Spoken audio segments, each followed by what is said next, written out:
नमस्कार।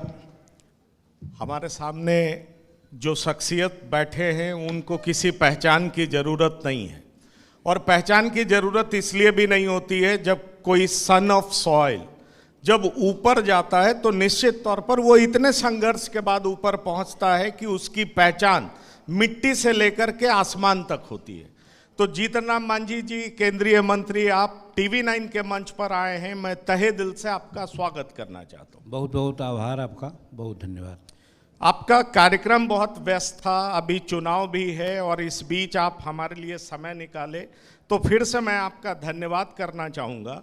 और साथ ही एक सवाल पूछूंगा कि गया से आपका विशेष लगाव रहा, और मैं जब मिला आपसे तो हम लोग अभ्यस्त नहीं हो पाए कि इसको गया जी बोला जाए, जबकि हमारी दादी पहले से ही गया जी बोलती थी।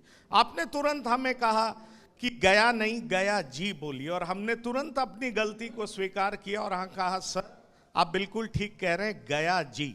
तो ये गया से गया जी तक पहुंचने में आपको कितनी मेहनत करनी पड़ी? मैं समझता हूँ कि जो आज से 100 वर्ष पहले, 150 वर्ष पहले जो हमारे लोग थे और गया की जो बनावट थी, आज गया विस्तार है, विस्तार ले लिया है, चाहे मानपुर हो चाहे और सब जगह हो। लेकिन जो विष्णुपद के नज़दीक के जो जगह थे जिसमें हमारे गयवाल साहब लोग रहते थे, और हमारे बुजुर्ग, हमको याद है एक बलिराम सिंह नाम करके हम लोगों के ग्रैंड फादर थे, वो प्रायः यही बोलते थे, हम लोग गया बोलते थे तो वो कहते मैं गया जी जाना हूँ, गया जी उसको बोलिए, गया जी जाना चाहिए, बोलना चाहिए। तो मैं समझता हूँ कि आज से 100 वर्ष पहले तक गया को गया ही जी कहते थे, इसलिए कि इसका जो कंसंट्रेशन था सिर्फ विष्णुपद के आसपास से ही और नदी के पश्चिमी किनारा ही था, इसलिए। लेकिन अब तो 21वीं शताब्दी में हम लोग आ गए हैं, आज बहुत तरह के कल कारखाने लग रहे हैं, आज इतना रेलवे का जो हम लोग का स्टेशन है, हवाई जहाज है, अन्य तरह के बात हैं। तो आधुनिकता के चादर ओढ़ने के बाद भले हम लोग गया में भूल गए थे, लेकिन हम धन्यवाद देते हैं नीतीश कुमार जी को कि हम की बात को बहुत पहले भी हमने कहा था कि अपने पुरानी बात को भूलना नहीं चाहिए, अपने पुरानी गौरव पर लोगों को गर्व करना चाहिए, और हम लोग अपने पुरानी बात को भूलते जा रहे हैं। इसके चलते बहुत सी खामियां हम लोगों को भुगतनी पड़ रही है, इसलिए इसको गया का नाम गया जी ही रखना चाहिए। और बिहार कैबिनेट ने इसको स्वीकार किया और आज नोटिफिकेशन किया गया जी, तो हम इसके लिए नीतीश कुमार और उनके मंत्रिमंडल के लोगों को बहुत बहुत आभार व्यक्त करते हैं कि गया की जो पुरानी गरिमा है उसको उन्होंने आज हम लोगों के सामने ला करके रख दिया। चलिए, आपने पुरानी परंपरा, विरासत को समेटने के लिए जो प्रयास किया और उसमें नीतीश जी का जो साथ मिला, वो निश्चित तौर पर आप लोग काबिले तारीफ हैं, और मुझे लगता है जनता इस बात को जरूर अप्रिशिएट करेगी। पर आपने नीतीश जी की तारीफ की, नीतीश जी को डुप्लीकेट सीएम बताया जा रहा है, नीतीश जी को अचेत सीएम बताया जा रहा है। हमारे प्रोग्राम में तेजस्वी जी कह रहे थे कि मैं अगला मुख्यमंत्री हूँ, मुख्यमंत्री मैं होने जा रहा हूँ। तो आप क्या कहना चाहेंगे? आपको दिखाई पड़ रहा है कि लालू एरा फिर से आने वाला है और तेजस्वी यादव इसलिए मुख्यमंत्री बन जाएंगे क्योंकि नीतीश कुमार से लोग थक गए? हमारे समझ से जो किसी में कमी देखता है, मैं समझता हूँ कि उसी में कमी है, उसका दृष्टि दोष है, दिमागिक दोष है, इसलिए वो ऐसा बोलता है। जहाँ तक नीतीश कुमार की बात है, नीतीश कुमार के बारे में हम यही कहेंगे कि जाकी रही भावना जैसी, प्रभु मूरत देखी तिन तैसी। आज 20 वर्ष से सरकार चला रहे हैं, हर कॉर्नर में, हर तरह से बिहार को आगे ले जा रहे हैं। आप याद दिलाना चाहते हैं, थोड़ा विस्तार होता है, डरते हैं कि समय है कि नहीं है, नहीं तो हम 1980 से विधायक हैं, 8 बार विधानसभा का सदस्य रह चुके हैं, और जब 80 में चुनाव जीत करके हम अपने गांव जाते थे तो रात में नींद टूट जाती थी। क्या कि बिजली आई, बिजली आई, बिजली आई, सब किसान लोग अपना खेत की ओर दौड़ पड़ते थे और 2 घंटा 4 घंटा बिजली रहती थी, फिर बिजली चल जाती थी। और उस समय जब 1980 में हम हुए विधायक, उस समय 700 मेगावाट बिजली मात्र मिलती थी और आज 8400 मेगावाट बिजली मिलती है। तो बिजली में क्रांतिकारी जो आज परिवर्तन हुआ है, नीतीश कुमार का देन है। दूसरी बात कि हम प्रभारी मंत्री के नाम से चाहे जो भी हो, साहबगंज जाते थे या बेतिया जाते थे या बोकारो जाते थे बाई रोड, तो सब जगह 8 घंटा 7 घंटा समय लगता था। अभी हाल में हमको भागलपुर जाने का मौका मिला और वहाँ से आने की बात हुई तो 3.5 घंटा में हम भागलपुर से चले आए। गया से पटना जाने में जो गया जी से हम लोग जाते थे तो 3.5 घंटा 4 घंटा हिचकोलियाँ खाते खाते हम लोग जाते थे। आज 1.25 घंटा नहीं बल्कि 1 घंटा के अंदर ही हम लोग पटना पहुंच जाते हैं। तो ये सब परिवर्तन हुआ। दूसरी बात मैं ये कर सकता हूं कि नीतीश कुमार जी के सरकार में चौद्विक विकास हुआ। अब हॉस्पिटल में देखिए, सही बात है 1980 में महीना में 10-20 पेशेंट आते थे, अब आज डेली 100-200 पेशेंट आते हैं। हमारे गांव में एक सामुदायिक स्वास्थ्य केंद्र है, वहाँ 125 पेशेंट डेली आते हैं। तब दवा मिलती है, विश्वास है तब तो। उसी प्रकार से विद्यालय में भी बात थी, विद्यालय में भी बच्चों की संख्या, महिलाओं की संख्या कम थी, आज जस्ट डबल हो गई है। तो इस तरह से फिर सामाजिक सौहार्द का मामला है तो 1980 से मैं हूँ, दावे के साथ कह सकता हूँ कि आज तक कोई कॉम्युनल राइट, कोई जातीय दंगा नीतीश कुमार जी के समय में नहीं हुआ है। तो इसलिए मैं कह सकता हूं कि नीतीश कुमार जी ने सार्वजनिक रूप में बिहार को आगे बढ़ाने का काम किया है। और उनको अगर आज कोई कुछ कहता है तो वही होता है, मीठा खाते रहिए बार बार तो मीठा का स्वाद थोड़ा सा कम लगता है कि यार चटपटा खा लें। और हमारे यहाँ भी है कि 7 दिन होता है तो 6 दिन हम लोग दाल भात तरकारी खाते हैं, लेकिन शनिचर को खिचड़ी खाते हैं, वो परिवर्तन के लिए। तो ये सोच के तहत लोग भले लोग बोलते हैं, नहीं तो नीतीश कुमार जी जो काम कर गए हैं और कर रहे हैं, मैं समझता हूँ कि इनमें दोष देखना, जो दोष देखते हैं उनके दिमाग में कहीं दोष है। नहीं, पर लालू जी तो कह रहे हैं कि हम तेजस्वी को मुख्यमंत्री बना कर रहेंगे। लालू जी भी तो सन ऑफ सॉइल हैं, जनता के नब्ज को पकड़ते हैं, जानते हैं, अपने बेटे को मुख्यमंत्री बनाने का दावा कर रहे हैं। और चूंकि आप लालू जी के साथ भी काम किए हैं, यहाँ की राजनीति की समझ आपकी बहुत अच्छी है, हम उनके क्या साथ देख रहे हैं? हम उनके साथ रहे हैं। लालू जी के बारे में हम कहना चाहते हैं, व्यक्तिगत रूप में उनके बारे में नहीं कहना चाहते हैं, लेकिन सरकार में रह करके जिस तबके से वो आए थे उस तबके को आगे बढ़ाने के लिए उन्होंने कोई काम नहीं किया। यानी स्कूल खुलवा देते, कॉलेज खुलवा देते, वेटनरी कॉलेज खुलवा देते, इंजीनियरिंग कॉलेज खुलवा देते, वो सब कुछ हुआ नहीं। हाँ, एक बात हुई थी कि लोगों में कहा कि भाई उड़न खटोला पर वो लोग चढ़ते थे, देखो उड़न खटोला हम छीन लिया है। मतलब कि एक पब्लिक में एक भावना आई कि हम भी हैं, ये बात मैं स्वीकारता हूँ, लेकिन उसके अलावा उन्होंने कुछ नहीं किया। रही बात बेटा का, तो हम लोग महाभारत में धृतराष्ट्र की कहानी सुना है। धृतराष्ट्र सब तरह से लोग सोचता है हमारा बेटा ही सब कुछ हो, तो वैसे ही अगर धृतराष्ट्र बन गए हैं तो हमको कुछ नहीं। बड़ी बात कह रहे हैं आप कह रहे हैं लालू जी धृतराष्ट्र की भूमिका में है आज की राजनीति में। ये जीतन राम मांझी कह रहे हैं। आप ये समझ लीजिए, हिंदुस्तानी आवाम मोर्चा के सबसे बड़े नेता कह रहे हैं लालू जी धृतराष्ट्र हैं। और मुझे लगता है इस बात का करारा जवाब आरजेडी देगी आपको, हमारे मन से।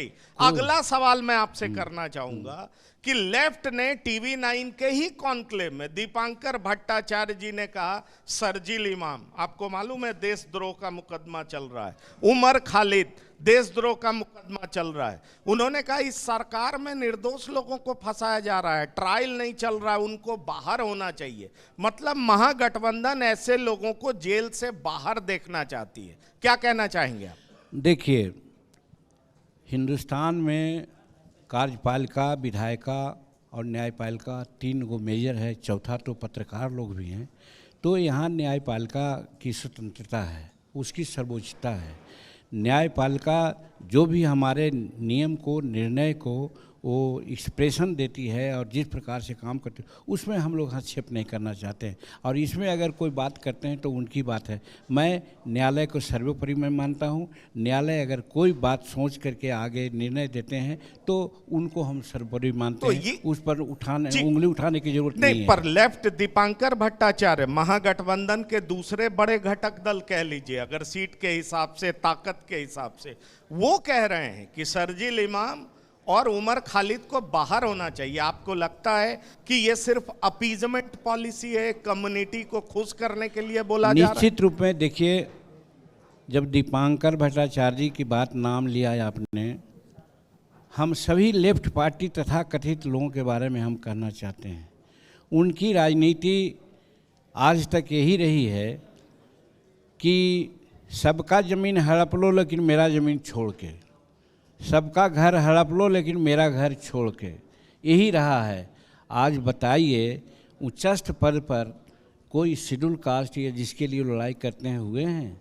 सब दूसरे तबके के लोग हैं, तो वो क्या कहेंगे?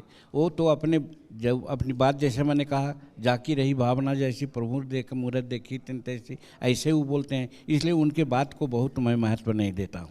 आप टीवी 9 के मंच से फिर से एक बड़ी बात इन्होंने कह दी कि लेफ्ट में ऊंचे पद पे अगड़ी जाति के लोग हैं, लेकिन कहते हैं हम पिछड़ों के लिए लड़ रहे हैं, दलित के लिए लड़ रहे हैं। मतलब लेफ्ट का ये सिर्फ ढकोसला है और कुछ नहीं। निश्चित।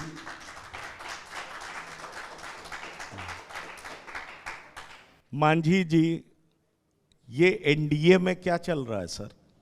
आप सन ऑफ सॉइल हैं और आप एनडीए की मजबूत कड़ी हैं। सीट को लेकर के कई बार आपके मन में असंतोष पनपता है और वो शब्दों के जरिए, मीडिया के जरिए बातें बाहर आती हैं। ये बताइए कि आप जो उम्मीद कर रहे हैं, क्या एनडीए आपको दे नहीं पा रही है? देखिए, एनडीए में सीट का मामला, एनडीए में असंतोष का मामला, मैं तो कहता हूँ कि ये मीडिया का जन्म है, मीडिया का उत्पत्ति है। हमारे एनडीए में किसी प्रकार का कोई विभेद नहीं है। चट्टान के तरफ एनडीए सब तैयार है। और इसलिए आपको मैं उदाहरण देता हूँ, जब लोकसभा का चुनाव हो रहा था तो जीतन मांझी को कहा गया था शीर्षस्थ नेतृत्व के द्वारा 2 लोकसभा का सीट और 1 राज्यसभा का सीट दिया जाएगा, मांझी जी इसको पत्थर का लकीर खींच लीजिए। मिला क्या? 1 सीट गया का मिला। जनता को असित धन्यवाद देते हैं कि उन्होंने हमें जिताने का काम किया। और नरेंद्र मोदी जी के प्रति आभार व्यक्त करता हूँ, एक पार्टी का एक मेंबर को भारत में एमएसएमई विभाग, ऐसा प्रमुख विभाग देने का काम किया। इसलिए मैं कहता हूँ एनडीए में कहीं कोई विभेद नहीं है। वो जो कुछ आप लोग बोल देते हैं लगा बझा करके, इसी से लगता है कुछ विभेद है, नहीं विभेद कुछ नहीं है। चलिए, हम वादा करते हैं कुछ लगा बझा के नहीं बोलेंगे, जो आप बोल रहे हैं वही हम सुनवाएंगे। चलिए, धन्यवाद। पर अगला सवाल मेरा ये है कि आप मुरीद ज्यादा मोदी जी के हैं या नीतीश जी के? देखिए, एक हाथ से ताली नहीं बजती है, दोनों हाथ से ताली बजती है। तो उसी प्रकार से डबल इंजन की सरकार है। बिहार को अगर आगे ले जाना है तो हम नीतीश जी का भी नाम लेंगे और मोदी जी का भी नाम लेंगे। पर आपके मन में कहीं कसक रहती है क्या कि एनडीए में चिराग जी की पार्टी को ज्यादा तवज्जो मिल जाती है, आपको कम मिलती है, और इसीलिए कभी ना कभी आपके दिल का दर्द बाहर आ जाता है? कभी नहीं आता है। और चिराग जी को अपना पुत्र के समान मैं मानता हूँ। उनके पिताजी हम लोगों के दोस्त हैं। अभी उम्र भी उनका है, अभी भविष्य है, उनका भविष्य का मैं कामना करता हूँ। लेकिन जिस प्रकार से थोड़ा सा बचपन में बचपना होती है, उच्छृंखलता होती है, या इछल कूद कर लेते हैं, लेकिन दिल के साफ हैं और वो नरेंद्र मोदी जी के हनुमान हैं। इसलिए उनकी बात को इधर उधर आप भले माने, लेकिन सब एनडीए के साथ हैं। एकजुट होकर के हम लोग 2025 का बिहार का चुनाव लड़ेंगे। अगर चिराग जी को ज्यादा सीटें मिल गई तब भी दर्द नहीं होगा आपको, तकलीफ नहीं होगी? मैंने कहा ना कि लोकसभा में हमें 1 सीट मिली, हम चुनाव लड़े ना। हाँ, एक बात है, हम अपने नेताओं से, अपने परिवार में अपनी बात तो ज़रूर कहेंगे, लेकिन आप लोग बोलवा देते हैं, मैं नहीं बोलना चाहता हूँ। अरे हम भी आपके परिवार ही हैं, बता दीजिए उस हाँ, परिवार में हाँ, क्या हाँ, कहना चाहिएगा वो बता दीजिए। एक जो वास्तविक चीज़ है कि हमारा जन्म यानी हिंदुस्तानी अवाम मोर्चा सेकुलर का जन्म 2015 में हुआ था। आज 2025 बीत रहा है, 10 वर्ष हो गया। अभी तक हमारे लीलार पर, हमारे हिंदुस्तानी अवाम मोर्चा सेकुलर के लीलार पर निबंधित पार्टी का कलंक लगा हुआ है। मैं समझता हूँ, चूँकि अब खुलवा देते हैं तो बात को हम नहीं कहना चाहते हैं। आज आपके सामने बैठा आदमी 81 वर्ष पूरा हो गया, 81 वर्ष की उम्र में आपसे कह रहा हूँ कि अब हम चाहते हैं कि हमारी पार्टी हिंदुस्तानी अवाम मोर्चा सेकुलर आगे बढ़े। चूँकि जीतन मांझी मुख्यमंत्री काल में जो निर्णय लिया था, बिहार को अमूल चूल परिवर्तन का निर्णय लिया था, उसमें करीब 22-23 निर्णय को नीतीश कुमार जी ने इम्प्लीमेंट किया है, कुछ और इम्प्लीमेंट होगा। इसके लिए हम समझते हैं कि हमारे हिंदुस्तानी अवाम मोर्चा सेकुलर को मान्यता प्राप्त पार्टी होनी चाहिए। उसके लिए उस तरह का सीट मिले, ये मैं मांग जरूर करूँगा। कितना सीट मान्यता प्राप्त पार्टी के लिए होना पर्दे चाहिए? में मुझे लगता है ये आवाज बहुत दूर तक जाए। पर्दे में रहने दीजिए, पर्दा क्यों उठाते हैं? पर्दा जो खुलेगा भेद खुल जाएगा। मान्यता नहीं, हर बात तो पर्दे में ही है, लेकिन ये मंच से बता दीजिए। मोदी जी सुनेंगे, आप इसको नीतीश जी सुनेंगे, सब जानते हैं, नीतीश जी जानते हैं, नरेंद्र मोदी जी जानते हैं, यहाँ सब कोई जानते हैं कि 243 सीट में मान्यता प्राप्त होने के लिए कितना सीट चाहिए। मैं नहीं कहूँगा, सब लोग जानते हैं। चलिए, ये बड़ी बात कह दिया इन्होंने। मान्यता प्राप्त पार्टी होने के लिए जितनी सीटें चाहिए वो इनको चाहिए, तो ये जीतन राम मांझी जी की मांग है एनडीए के भीतर। अब मेरा अगला सवाल, 2 सवाल पूछूंगा, आपका समय बहुत महत्वपूर्ण है, इसलिए 2-3 सवाल मैं खत्म करना चाहूंगा। आप पिछले चुनाव को अगर हम देखें तो 2020 में ये मगध और शाहाबाद में एनडीए की स्थिति बड़ी खराब थी। इस बार डर लग रहा है फिर से 2025 में वही स्थिति हो गई। एनडीए की स्थिति खराब थी, उधर से हवा आ रही थी पछुआ, जीतन मांझी ने गया में रोक दिया। उसी प्रकार से अगर इस प्रकार गड़बड़ होगी तो जीतन मांझी की हवा और पश्चिम की ओर बढ़ेगी। हम लोग फायदा देंगे, एनडीए को मदद करेंगे, मदद हो जाएगी। नहीं, जीतन राम मांझी जी की चाहत है कि और मंत्री पद बिहार में भी मिले और केंद्र में भी मिले? कोई चाहत नहीं है। गरीब आदमी होता है, गरीब आदमी बड़ी संतुष्ट होता है। हमारे माँ बाप 1.5 शेर मजदूरी कमा करके हमको पढ़ाए लिखाए हैं। कोई आकांक्षा नहीं, एक आकांक्षा थी कि हम एमएलए हो करके हम जनता की सेवा करें। अगर बात सुनिए, थोड़ा समय मेरे आपके लिए भले हो सकता है, हमारे लिए समय है नहीं, बोलिए। हम चाहते हैं आप खूब बोलिए, दिल से बोलिए। मैं खुल करके बोलता हूँ। किसी की गोरखियाई में करता था और गौशाला में खाना खाते थे और गाय और बैल कौरी करता था। और उस समय हमको लगता था, हम लोग छुप छाप करके रामलीला देखते थे तो उसमें बताया गया था, बड़ी भाग मानुस्तन पावा। हमको भी लगा कि ये पशु है, मर जाएगा, कौन पूछकर नाम जानेगा। तो वैसे ही हम मनुष्य हैं जिसको कहा जाता है बड़ी भाग मानुस्तन पावा, और हम भी मर जाएंगे तो कौन जानेगा। उसी दिन मैंने राजनीति में आने का हमको जिज्ञासा हुई और आज तक हम आए हैं। और आज भी यही है, एमएलए हो करके हम राजनीति करना चाहते थे, ना हमको एमपी होने का कोई था, ना मंत्री होने का, चीफ मिनिस्टर का तो सपना भी नहीं देखा था। लेकिन जनता का आशीर्वाद से सब कुछ मिला। नहीं, आपको मिला बिल्कुल, और आगे और मिले, ये हमारी शुभकामनाएं हैं। आप 100 बरस पार करिए, ये भी शुभकामनाएं हैं। TV9 आपका स्पेशल इंटरव्यू दिखाएगा जब आप शताब्दी पार करिएगा।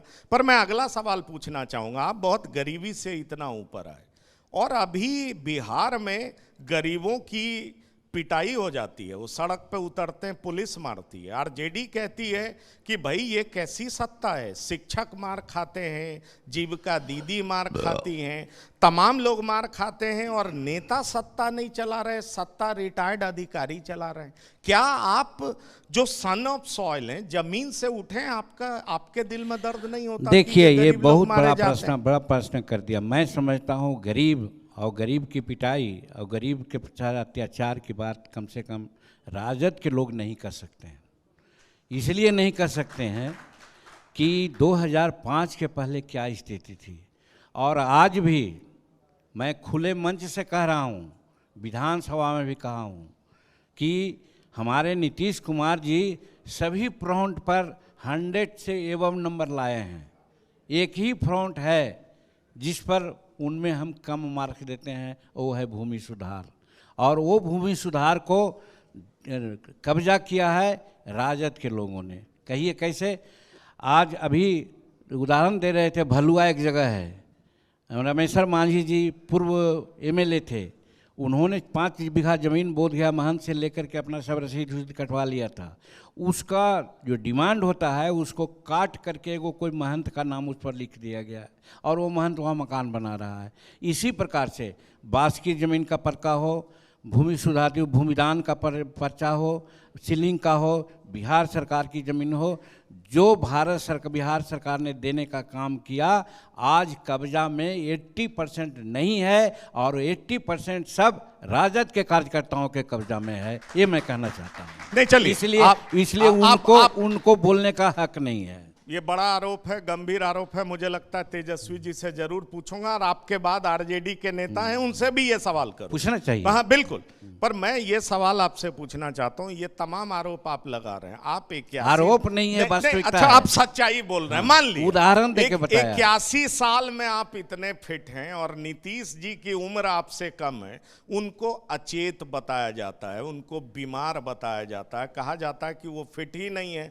वो मीडिया में नहीं आते हैं, तरह तरह की बात कही जाती है। क्या और आरजेडी के तरफ से खूब इसको प्रचारित किया जाता है। ये दुबारी बात आप तो कहवा रहे हैं, पहले ही कहा कि जाकी रही भावना जैसी प्रभु मूरत देखी तीन तैसी। अंधा के सामने हाथी रख दिया गया था, तब पूछी पकड़ा तो कहा बड़का रस्सा है, और पैर पकड़ा तो कहा तो ये तो बड़का खंभा है। तो उसी प्रकार से अंधा लोग देख रहे हैं। नीतीश कुमार भली भांति बहुत अच्छा से सरकार चला रहे हैं, इसमें कहीं कोई दो मत नहीं है। और जिसको भगवान मदद करता है उसको सबको मदद करता है, तो नीतीश कुमार को मदद करने वाले भगवान रूपी नरेंद्र मोदी जी एकदम हाथ खोले हुए हैं बिहार के लिए, इसलिए उनमें कोई कमी नहीं है। बिहार को चतुर्दिक विकास हो रहा है, चाहे हवाई जहाज़ का मामला हो, रेलवे का मामला हो, एक्सप्रेसवे का मामला हो, हर तरह से हम लोग आगे बढ़ रहे हैं और बिहार आगे बढ़ रहा है। पर आप पे आरोप वोट चोरी का है, गरीबों की वोट चोरी करती है एनडीए। चुनाव आयोग जो है एनडीए आयोग बन गया है, कुछ लोग बीजेपी आयोग कहते हैं। ये मैं नहीं कह रहा हूँ, जो आरोप लगते हैं वो मैं बता रहा हूँ। और फिर आपसे यही सवाल करूँगा कि गरीबों का वोट कटना, आप उनका वोट चोरी कर रहे हैं, बीजेपी के साथ मिलकर के आप भी शामिल हैं, आपके भीतर अंतर मन में दर्द नहीं होता? हो गया ना। हाँ, यहाँ पर एक जुमला हम कहेंगे कि चोर मचावे शोर, चोर ही मचा रहा है शोर। कहिए कैसे? हम नाम नहीं लेंगे, लेकिन गया में एक ऐसी कंस्टिट्यूंसी है जहाँ 35,000 बोगस वोट है और वहाँ से प्रायः वो आदमी जीतता है। 2 साल पहले, 2 इलेक्शन पहले उसको तोड़ा गया है तो 22,000 वोट काटा गया है, तो भी 15,000 वोट है और वही जीत रहा है। क्या यही है डेमोक्रेसी? जो मर गया है 20 लाख आदमी और उसका वोट ले लेता है, चाहे वो ले चाहे हम ले, ये डेमोक्रेसी है? वैसा आदमी संविधान का जो पर्चा ले करके घूमते हैं छाती में लगा करके, संविधान में तो कहा है जो भारत में जन्मा है वही यहाँ का नागरिक है। तो जो भारत में जन्मा नहीं, जिसका बाप माँ जन्मा नहीं है, वो भारत का नागरिकता लेकर के 24 लाख लोग बिहार में वोट प्रभावित कर रहा है, राजनीति प्रभावित कर रहा है, उसको वोट का अधिकार होना चाहिए। जो एक आदमी है और 4 जगह वोट उसका है, उसका नाम होना चाहिए। अगर नहीं होना चाहिए तो SIR का जो चोरी की बात कर रहे हैं, उनके मन में कहीं पर चोरी भावना है, इसलिए वैसा वो कर रहे हैं। वास्तविकता है इलेक्शन कमीशन बहुत निष्पक्ष हो करके, ये सतत प्रक्रिया है, उसके तहत आज वो अपना काम कर रही है और आज भी काम कर रही है। और सिर्फ यहाँ ही नहीं, और उन लोगों को क्या कहिएगा, जिस राज्य में वो जीतते हैं वहाँ वोट चोरी नहीं होती है, हम लोग जहाँ जीते हैं वहाँ वोट चोरी हो जाती है। इसीलिए तो कर रहे हैं कि उन लोगों का मैंने दोहरा मानदंड है। ये नीति हमारा जो इलेक्शन कमीशन है, आज ही में तो है, इलेक्शन कमीशन हमारा इतना स्ट्रांग अभी है कि देश में जो हमारा न्यायपालिका सर्वोच्च स्थान है, उसके एक निर्णय को उसने कहा ये मेरा निर्णय है, इसमें सुप्रीम कोर्ट का कोई दखल नहीं होना चाहिए। वो हमारा इलेक्शन कमीशन है, उसको हम कहेंगे कि चोरी कर रहा है, चोरी करवा रहा है? नहीं चोरी करवा रहा है। हम कहते हैं, वो लोग मान लिए हैं, लेकिन मैं नहीं मानता हूँ कि सदा हम ही लोगों का सरकार रहेगी। उनकी भी सरकार आ सकती है, उस समय भी ऐसा करेंगे, हम उनको वाहवाही देंगे, हम ऐसा हल्ला नहीं करेंगे। चलिए, एक सवाल पूछना चाहूँगा क्योंकि आप पिता भी हैं और बिहार में मुख्यमंत्री भी रह चुके हैं, केंद्र में मंत्री भी हैं, और अब बहुत सारे नए नेता आए हैं, जैसे आपके सुपुत्र भी नेता हैं, मंत्री हैं। चिराग पासवान भी, रामविलास पासवान जी दिवंगत नेता के सुपुत्र हैं। सम्राट चौधरी जी भी शकुनी चौधरी के सुपुत्र हैं। और जहाँ तक सवाल है, तेजस्वी यादव भी लालू जी के सुपुत्र हैं। एक पिता के तौर पर और एक बिहार के शुभचिंतक के तौर पर आप किसको मुख्यमंत्री पद पर देखना चाहिएगा? देखिए, बहुत अच्छा प्रश्न आपने किया। यहाँ पर वंशवाद की बात आती है और सबका नाम आपने लिया। संतोष का नाम लिया जो मेरा बड़ा पुत्र है। वो क्वालिफिकेशन जानते हैं उसका? एमए है, पीएचडी है, नेट है। और काम जानते हैं? यूनिसेफ में एक प्रखंड कोऑर्डिनेटर से जिला कोऑर्डिनेटर तक काम करता था और पोल पर चढ़ करके स्टिकर छापता था। और जब हम मंत्र चलाए अपना चलाने लगे अपना ये, तो कहा कि अब हम नौकरी नहीं करेंगे, हम पापा के साथ हो जाएंगे। अब हमारे साथ 4 बरस 5 बरस गुजारा, उसके बाद एमएलसी के रूप में उसे नॉमिनेशन किया गया। तो क्या वो मेरे पुत्र के चलते है वो, कि अपना कर्तव्य के चलते हुआ? और लालू जी का सुपुत्र कौन काम किए? तेजस्वी जी। कौन किए? तेजस्वी तेज प्रताप जी। कौन किए? मीसा जी। और कौन किए वो जो सिंगापुर में आने वाली है? सो सब तो वही लोग, वो करेगा। एक ही बार मैंने कहा कि चोर मचावे शोर। अपने गलत करते हैं, दूसरे को गलत बताते हैं। तो इसीलिए मैं कहता हूँ, मुख्यमंत्री का जहाँ तक सवाल है, गुल्ली डंडा खेलने वाला बिहार का मुख्यमंत्री होगा। सो मैं कहता हूँ कि पढ़ा लिखा आदमी है वो मुख्यमंत्री होगा। बढ़िया आदमी, जैसे आज नीतीश कुमार हैं, इंजीनियर हैं, सब कुछ हैं, आज मुख्यमंत्री हैं, चला रहे हैं। तो इसीलिए दुर्भाग्य होगा कि एक गुल्ली डंडा खेलने वालों के हाथ में अगर कुर्सी चल जाए तो। चलिए, और अब ये सवाल और साफ कर दें, क्योंकि आपने 4 में से 2 निकाल दिया। चिराग बेहतर मुख्यमंत्री या संतोष सुमन बेहतर मुख्यमंत्री? देखिए, शहर सिखावे कोतवाल, हमारा बड़ा अनुभव है। केदार पांडे जब मुख्यमंत्री हुए थे तो केदार पांडे को कोई नहीं जानता था। हम उस समय थे कांग्रेस में। हम भी जब मुख्यमंत्री पर नॉमिनेशन किया गया, कांग्रेस ने कहा था, हम कहा केदार पांडे, और केदार पांडे ऐसा मुख्यमंत्री हुए कि भाई नाम उनका है। तो उसी प्रकार से कुर्सी से व्यक्तित्व चमकता है, अगर व्यक्तित्व थोड़ा सा अपना हिसाब रखे। तो जहाँ तक संतोष की बात है, जहाँ तक चिराग की बात है, मैं तो समझता हूँ कि चिराग एक होनहार लड़का है, एक धनवान पुत्र का बाप का बेटा है।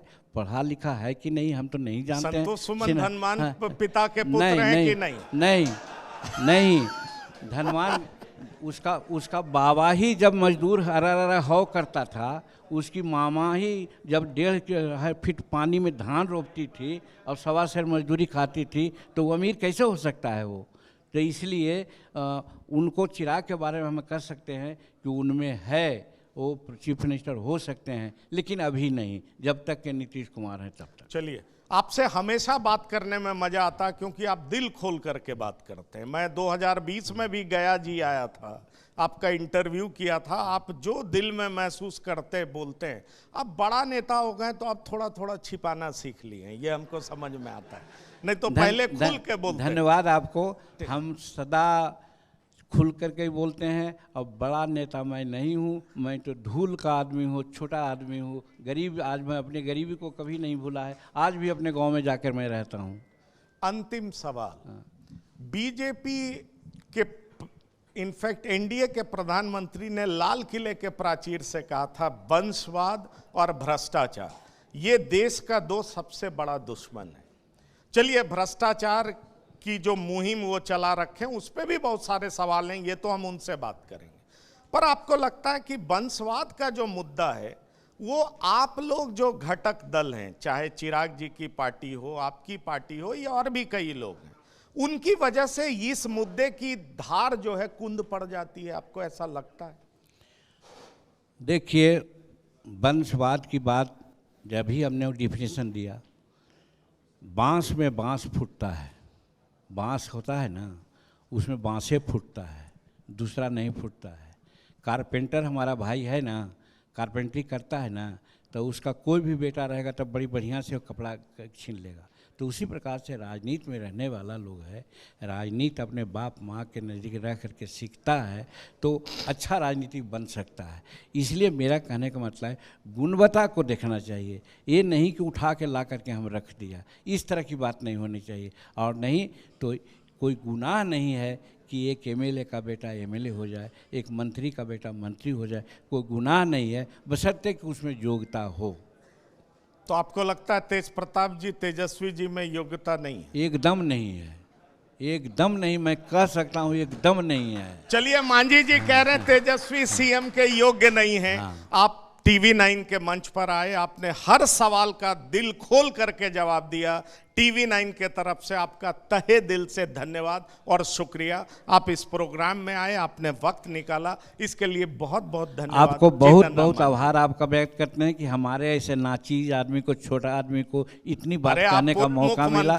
बहुत बहुत धन्यवाद, धन्यवाद आपको। चलिए, धन्यवाद। तो ये मांझी जी थे, बहुत सारे सवालों का इन्होंने खुल करके जवाब दिया, पर दो चार बातें इन्होंने बहुत जोरदार तरीके से कही। एक बात तो ये कि तेजस्वी सीएम के लायक नहीं, ये बात उन्होंने कह दी।